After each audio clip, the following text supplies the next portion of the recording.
चला तर आज आपण भाकरवडी करूयात। भाकरवडी करण्यासाठी मी डाळीचं पीठ, त्याच्यामध्ये थोडासा रवा, चवीपुरतं तिखट आणि मीठ घातलेलं आहे।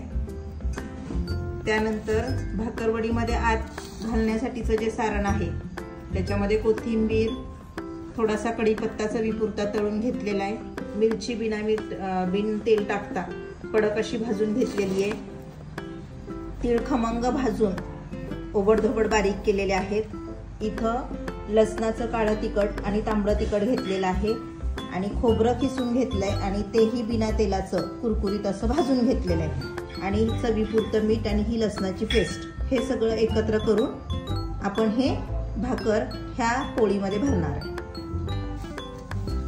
आता हे सर्व पदार्थ मिक्स करून आपण ह्या पिठाची पोळी लाटणार आहे आणि त्या पोळीमध्ये हा भाकर आपण भरून त्याच्या वड्या तयार करणार आहोत। आता हे सारण पूर्णपणे मिक्स झालेलं आहे, याचे आपण समप्रमाणात भाग करून घेऊयात। अंदाजे माझे 6 गोळे होतील एवढं पीठ आहे, तेवढे 6 भाग मी करून घेते।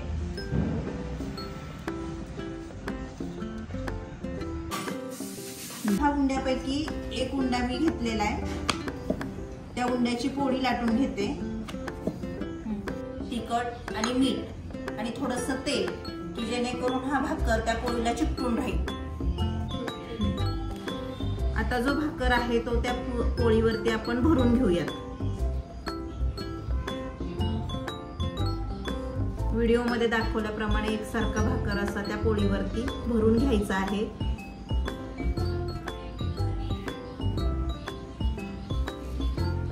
लाटण्याने थोडासा दाबून घ्यायचा। आता ती पोळी अशी गुंडाळून घ्यायची आहे।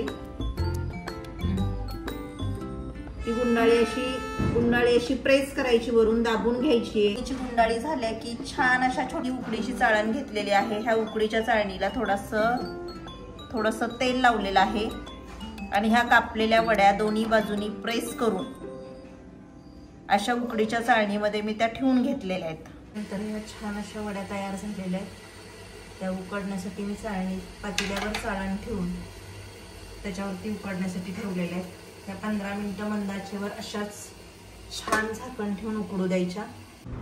आणि अशा प्रकारे भाकरवडी तयार आहे। कशी झाली आहे कमेंटमध्ये नक्की सांगा। Thanks for watching.